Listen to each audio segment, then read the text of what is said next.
somewhere in the middle of July, I was basically in the forest that day, in a countryside house in the middle of nowhere, because I forgot that I had this interview scheduled.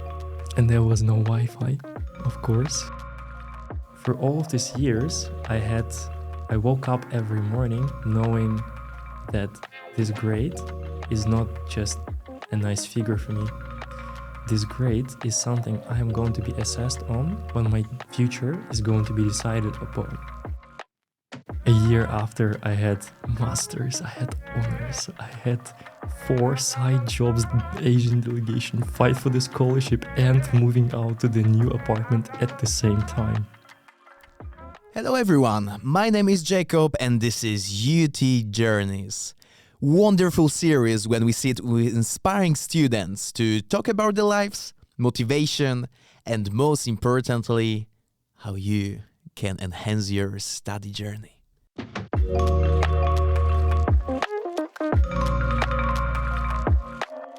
In today's episode, we'll talk with Alexey Chechin, first-year construction management and engineering student from Russia. Alexey is faculty coordinator at Green Hub, chairman of the Honors Education Committee, bachelor and master honors student and alumni of Netherlands Asia Honors Summer School. Enjoy. Hi, Alex. Hi, Jacob. Let's jump into first question.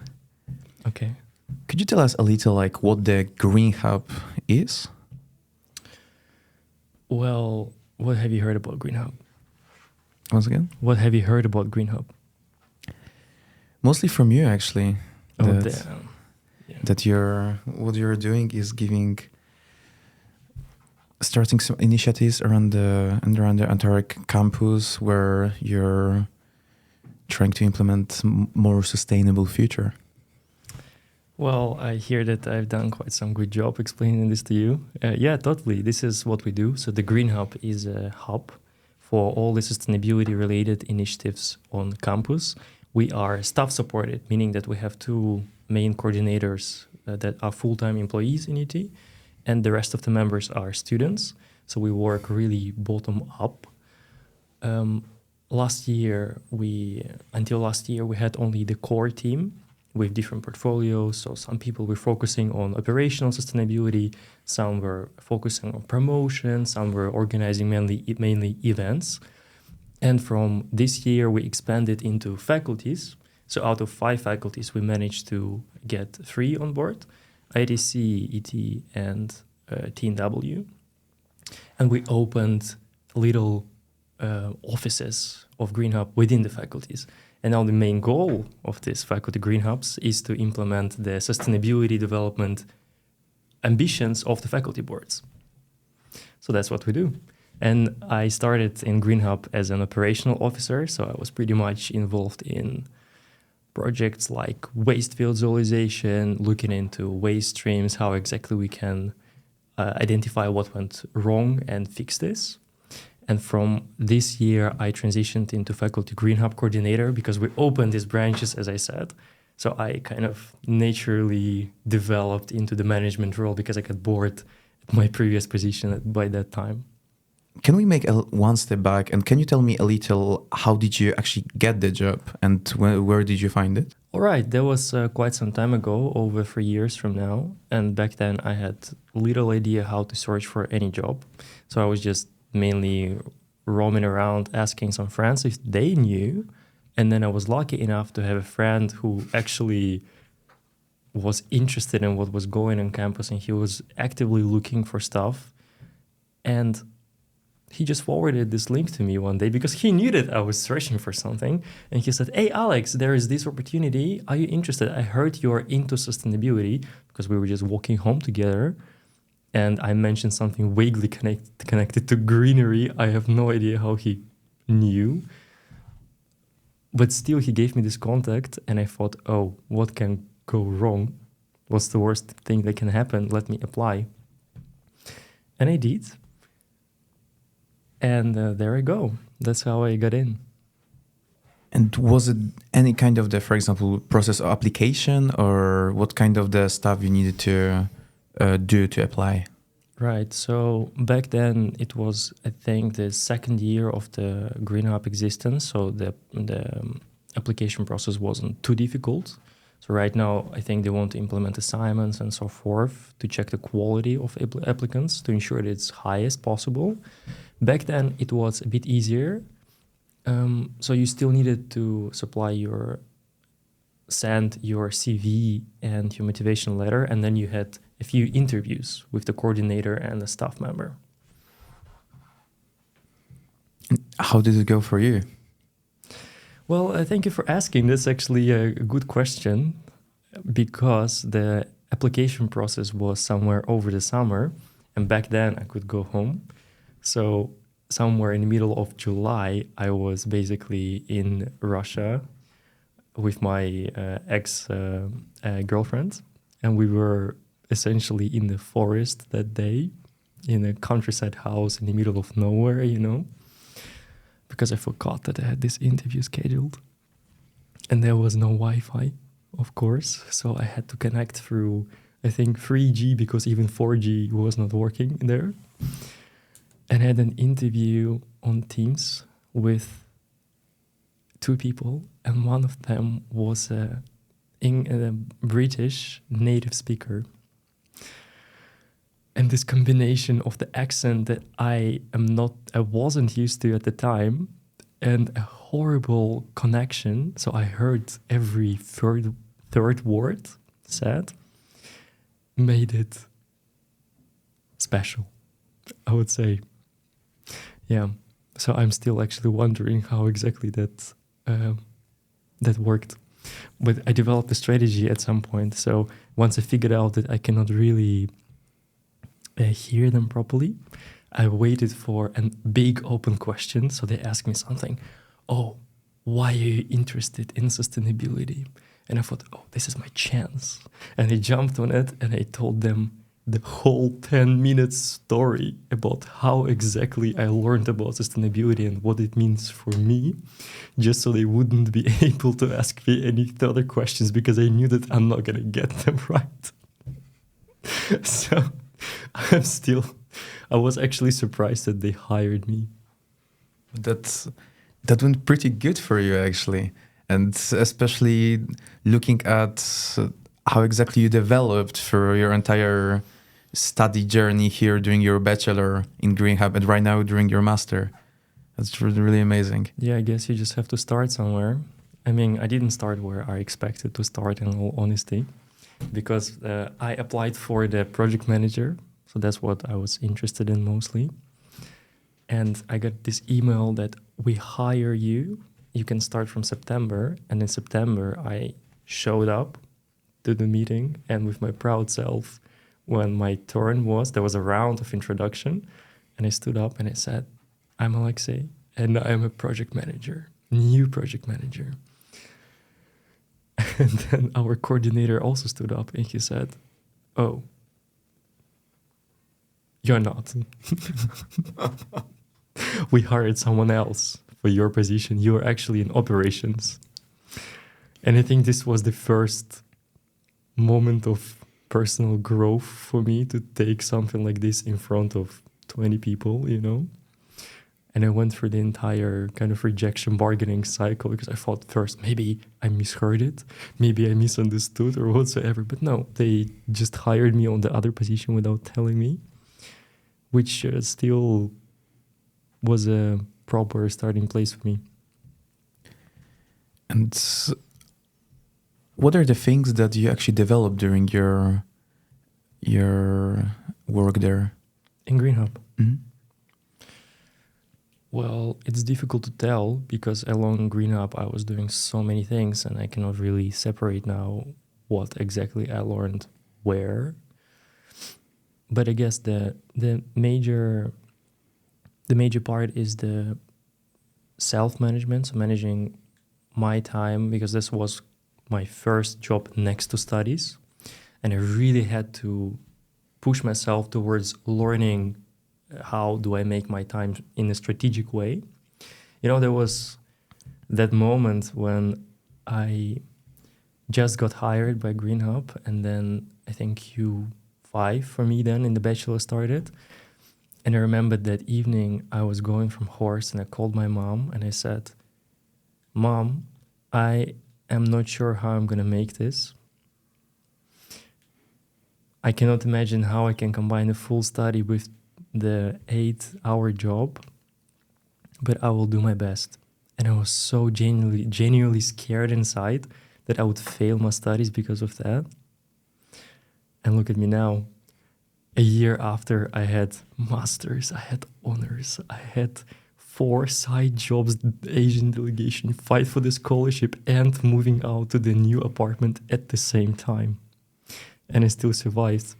So that was the starting point. That was the moment from where I realized that getting out of your comfort zone is actually worth it.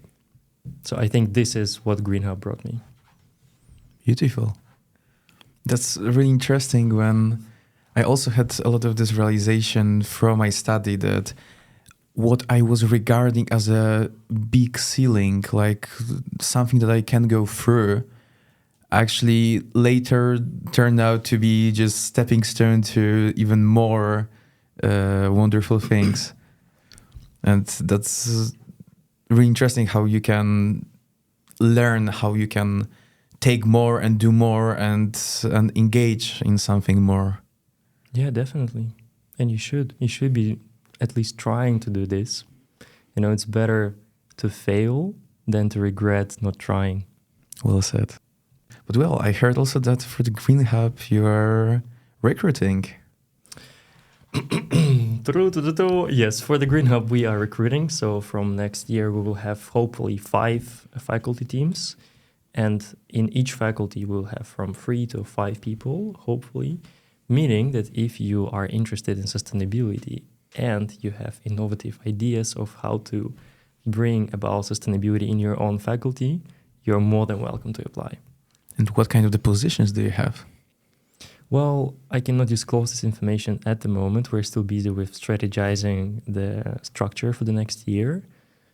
But as far as we know so far, this is gonna be pretty flexible. So if you're interested in a certain topic, apply. If you have a particular skill that you think might benefit this green hub team, also apply. Perfect. And everything will be in the description. And right now we can move to something that you already mentioned, NAHSS, Netherlands Asian Honors Summer School.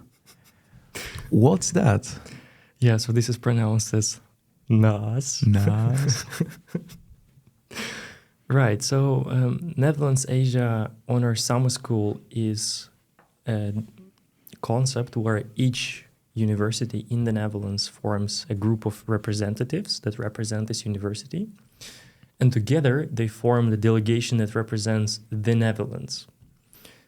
During this program that lasts for around 6 months, you get to participate in a lot of lectures in different universities given by different professors on geopolitics, on economics, on cultural differences and so forth, where the main goal is to get you acquainted with the world that is beyond Europe. So the main idea is that Asia is becoming more and more significant player on the world arena, and it's insane to neglect it in 2024. And then the program tries to give you the perspective of the Asia, thinking that you already are familiar with the European side, and foster you to match those two, to think critically, how can we build tomorrow in a way that we don't fight with each other, but we exchange and we grow together. So that's the general idea of the program. How the entire program is constructed? Do you have any workshops and do you have any assignments? Definitely, you have both, plenty of actually.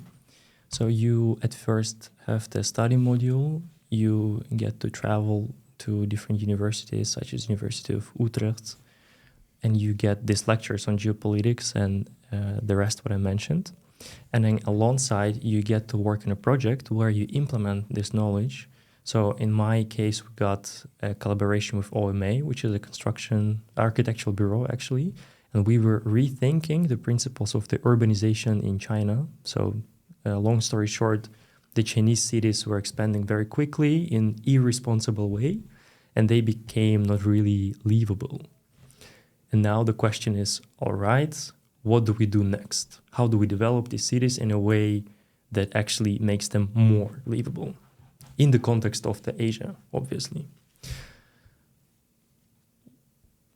So that's the first part, that's the educational side. And once you have followed all the lectures and you conducted most of the work for your project, it's time for the Asia trip.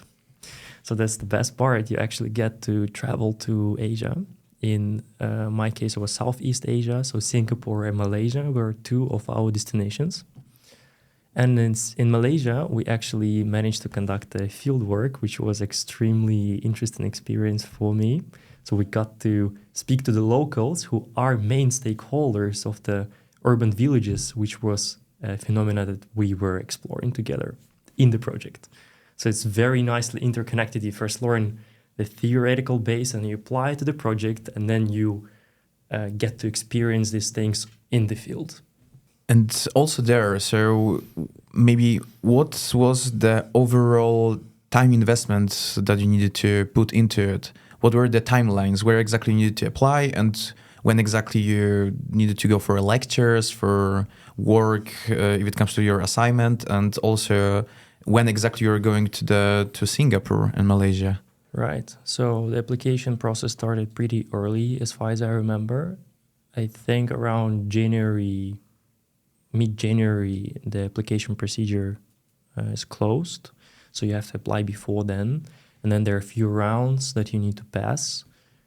And if you get selected, then you start around March, if I'm not mistaken. You get a kickoff, and the educational part starts immediately. So you get lectures in other universities on the weekend, which is a very nice thing. So you don't have to choose between your studies and NAS. But you do have to travel a lot. So if you live in Enschede, all the lectures are actually given in Randstad. So that's the downside of that. So you have to go there every 2 weeks, I think, and work on your project alongside. So I would say that's maybe 5-6 hours a week, depending on how much time you want to spend on the project. So we could spend a little bit more time because part of our project was meant to be executed in Malaysia. But I know that some groups really wanted to have an easy time in Singapore and in Malaysia for 3 weeks. So they speed ran the whole project before then. And I can imagine that they had to invest a bit more time. So that's also very flexible, right? So you get a group of 5 people. And as in any project, it's up to you as a group to decide when and what you can spend. Then when exactly you're going to Asia? To Asia, you go somewhere around the end of the academic year. So maybe around July 15th or 20th. And then you get to spend there around 3 weeks. 3 weeks? 3 weeks, can you imagine? Yeah, sounds super good. Do you have any good stories from there? Oh, man. I remember this incredible feeling that I got in Singapore. So Singapore is another world. I'm not sure if you have ever been to Singapore. No.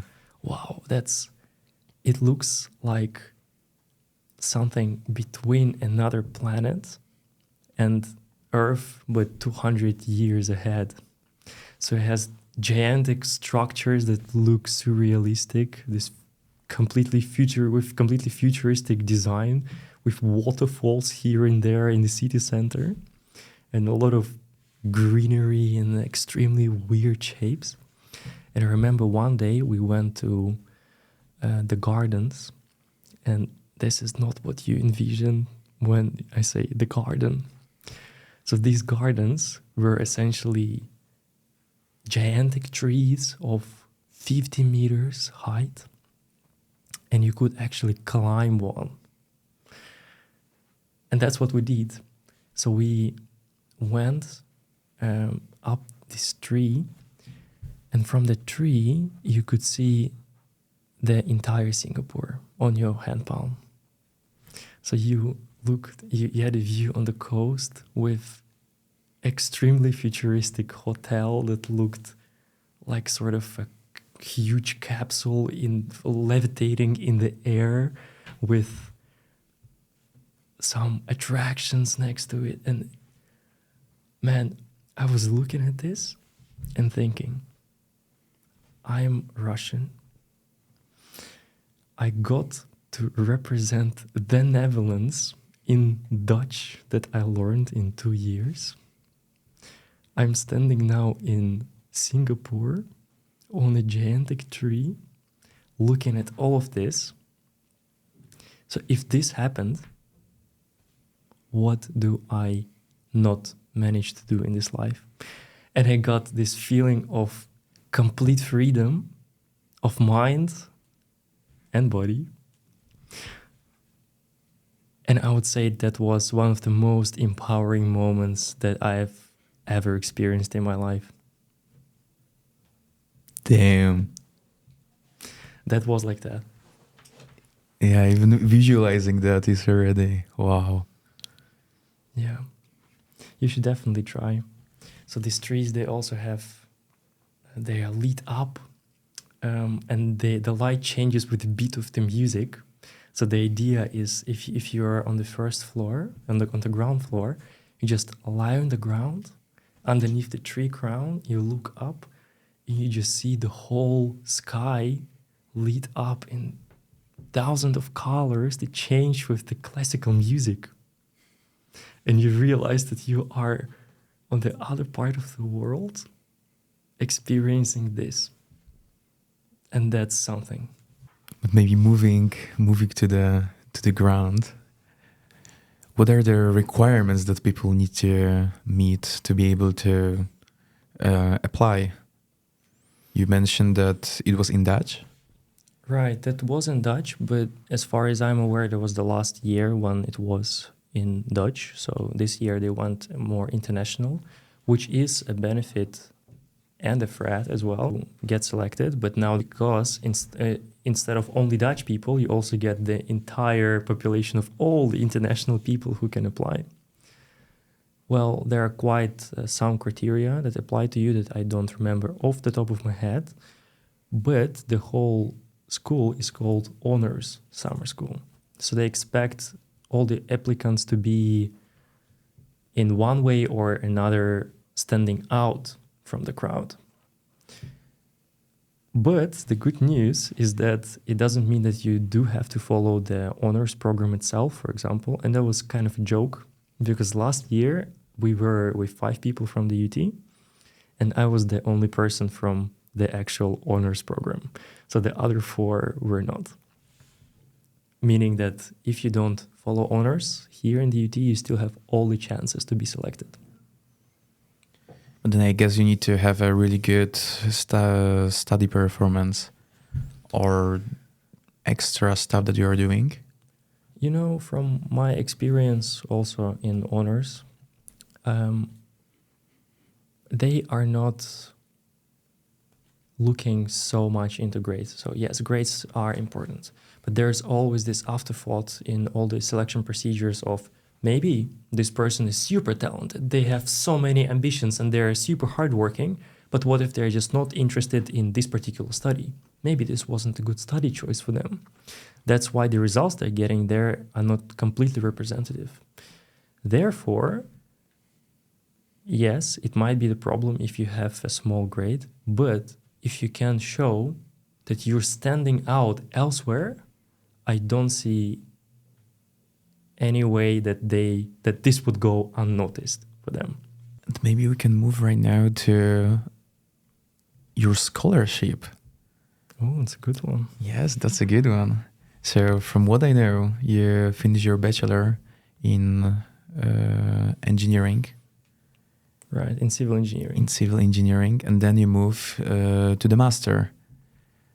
And how did it go with your scholarship? Right. This is the story that I get anxious from only telling to other people, but with years it gets better. So the thing is that when I was leaving Russia, essentially I knew that I would not have money for my master's.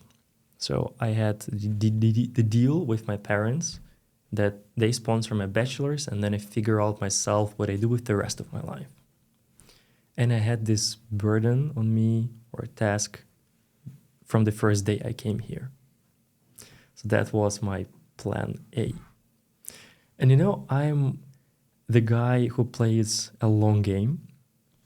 So the moment I came here, I think I was not even university, so I was in Twente Pathway College because I couldn't make it from high school since we study 11 years instead of 12 in Russia, so you can't go directly to the university.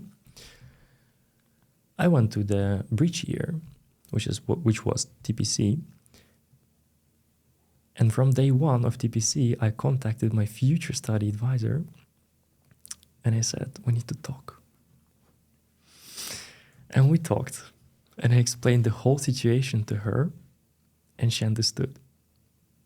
And I was so lucky to have her by my side because she was one of these people who was ready to think openly with me against the system. And this is quite rare. So the challenge is that this scholarship didn't exist.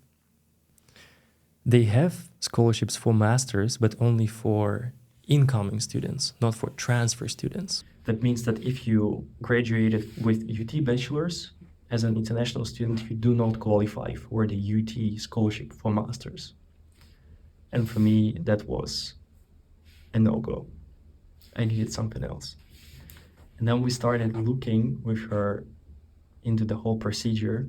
I asked her these critical questions. A, why is it not possible for a talented person who has completed the bachelor's here to progress into master's and be supported? Why don't you support your own students? Why do you support someone from outside? And she said, oh yeah, this is a valid question. I actually don't know. And then she started asking and she started lobbying. It was a very long process. And after 2 years, I got to hear from her that it is being discussed on the highest level. And they are planning to launch it. And I thought, yes, this is finally going to pay off. That would be quite easy, right? If that actually worked this way. Well, the thing is that it is being discussed, but the launching of this scholarship for transfer students was scheduled a year after my graduation. So I was not to benefit from my own efforts. So I needed another plan. And I came to my study advisor and I said, we need to talk. And we talked again. And it turned out that there was still a possibility. So the UT scholarship got distributed first according to the rules to the incoming students. And then if someone rejected it, if they went to the other university or for whatever reason, they didn't accept the scholarship, the remaining money would go into faculties, and then that would be distributed among the students within the faculties. But the thing is that there was one scholarship available per program.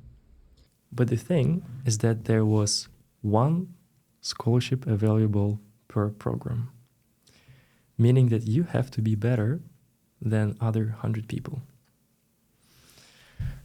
And that's what I knew about quite early. So for all of these years, I woke up every morning knowing that this grade is not just a nice figure for me. This grade is something I am going to be assessed on when my future is going to be decided upon. So for me, every exam was a ride or die kind of situation. Well, on the other hand, that also pushed me, in all honesty, to be the best version of myself, right? So I knew that I have to be shining bright. And I thought, if this is the world, if this is who I have to be, I will be that. And I will enjoy doing this. So that's why I started doing thousands of things. This is how I found motivation to do this every single day. And the key is that I did a lot of things, but I only did things that I loved. So that's why I managed to still survive through everything, I think. And that continued until the third year of my bachelor's. So back then, I was graduating cum laude, so all of my exams were behind. I was graduating with honors, so this is also checked out. I had a bunch of projects that contributed to the university development itself. I did a board year. What did I not do? I thought, there is no way. There is no way someone is going to outcompete me on this one. And then one day I got this email from my study advisor, and she said, Alex, we need to talk. And we talked. And it turned out that a week before the decision on the scholarship needed to be made, the executive board made a policy of sanctioned country students. And sanctioned countries are Russia, Belarus, and Iran. And the policy essentially says that these students don't have a right for any kind of financial support. And neither do they have a right to access any sensitive information. So in one day, me from being on top of the world in my own head, me being in the first list of candidates for the scholarship and hence securing my future, I went to the situation where I wasn't even sure if I can potentially continue studying at all, even if I pay. Because sensitive information means anything that cannot be found on Google. So all of a sudden, I have to fight for my right to even stay in this country. And that was alongside bachelor thesis, alongside my honors thesis, alongside NAS, and I also had to move out to my apartment because my landlord raised the price for 100% overnight. And the job. And 4 jobs, correct.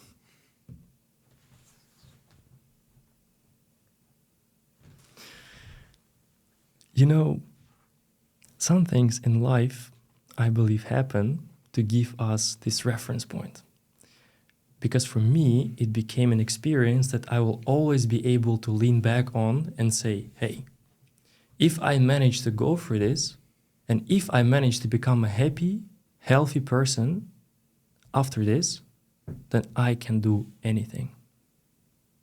And this is the second most empowering realization after the Singapore gigantic tree overview. But how exactly did you move forward from that? Because right now you're doing the master. Well, I think I should be continuing saying massive thank you to my study advisor, Judith Rose, because she was the person who was always there for me even when I was about to give up. I remember we prepared together and she went at some point to this committee that had the right to decide on exceptional cases, and she went there with a folder with thick pile of papers which essentially presented my case and was arguing why exactly they don't have any reasons not to support me. And that worked in the end. So all the effort, they converged to one moment, and the dean of our faculty took decision in his hands, and then he just signed me in. So I was still the recipient of the UTS scholarship. And that gave me the whole ground to stay in the Netherlands and to start my master's. But that was a lot. And getting back to how I moved on from this, I just needed to recollect myself, I guess, from the ground. So I remember the day when I defended my honors thesis after all of this happened and everything was behind. I just packed my bags because I needed to go to one of the lectures for NAS in Amsterdam. And I thought, this is the last thing I'm gonna do here. And I packed my bags. I went to Amsterdam. I went to the lecture. The moment it ended, everyone went for the drinks. I just came down to the first floor. I opened my laptop. I booked the first flight to Mallorca. And next morning, I just disappeared alone for 4 days without anyone. And everything I did there was sitting on the beach and floating in the Mediterranean Sea, thinking about nothing. And this is also the moment which I revisit every time I feel too anxious or overwhelmed. And this is the moment that gives me calm of the mind.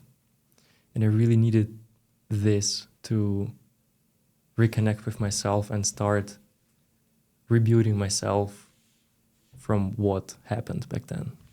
That's a hell of a story, isn't it? It is, but nothing that time can't heal.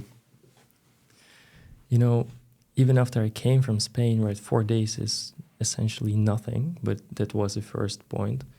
I still had this huge reduction in mental capacity that I felt. So all of a sudden I felt that I could handle much less load than I could handle before without getting overwhelmed, anxious, and whatsoever. And I was really scared that this is not going to disappear, that I just did some permanent damage to my brain because I got so stressed or too much stressed. But in fact, good habits, having your health under control, making time and effort for your own mental well-being are all the keys that you need to get out of whatever bullshit that happens to you. So what would be the piece of advice to upcoming students that's either doing bachelor or master right now at the UT? What would you tell them after all of those things? I would say do your ultimate best to enjoy the process instead of waiting for the result to come around. Because there won't be better time than now to be happy. And the moment you teach yourself how to enjoy the process of going somewhere, it doesn't matter what is waiting for you at the end. You are going to be resilient enough to cope with that because you enjoy the path, not the destination. Perfect. Alex, thank you a lot for coming. Thank you a lot for inviting. That was amazing.